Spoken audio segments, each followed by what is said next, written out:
রাত তখন গভীর। পুরনো বাড়িটা শহরের একেবারে প্রান্তে, যেখানে কেউ আর থাকে না। বন্ধুরা রাহাত, সোহান, মিতু আর তানিয়া একটা চ্যালেঞ্জ নিয়ে এসেছে। আজ রাতে ভূতের ছবি তুলব, যে সবচেয়ে ভয়ঙ্কর ছবি তুলবে সে জিতবে।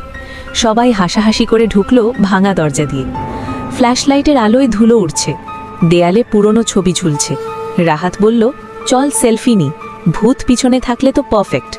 সবাই মিলে দাঁড়ালো একটা ভাঙা আয়নার সামনে। ফোন তুলে ফ্ল্যাশ জ্বালালো, ক্লিক। ছবি দেখতেই সবার মুখ ফ্যাকাশে। রাহাতের পিছনে একটা সাদা ছায়া, লম্বা চুল, ফ্যাকাশে মুখ, চোখ দুটো অন্ধকারে জ্বলছে। আরে ভূত! মিতু চিৎকার দিয়ে দৌড় দিল। সোহান ফোন ফেলে দিয়ে পিছন ফিরল না। তানিয়া কাঁদতে কাঁদতে বলল, আমরা মরে গেলাম। রাহাতও ভয়ে কাঁপছে, কিন্তু ফোনটা তুলে নিল। দাঁড়া, আরেকবার দেখি। সবাই দৌড়ে বাইরে এসে গাড়িতে উঠল। পরদিন সকালে আলোতে ছবিটা জুম করে দেখল, ছায়াটা আসলে রাহাত নিজেই। সে আগেই সাদা চাদর মুড়ি দিয়ে লুকিয়ে গিয়েছিল পিছনে। ফ্ল্যাশে তার মুখটা অদ্ভুত লাগছিল। রাহাত হাসতে হাসতে বলল, ভয় পেয়েছিলি তো? আমি তো শুধু প্র্যাঙ্ক করলাম। সবাই প্রথমে রাগ করল, তারপর হাসতে হাসতে তাকে মারতে ছুটল। মিতু বলল, এবার তোকে ভূত বানাবো। সোহান বলল, আর কখনো এই বাড়িতে আসবো না।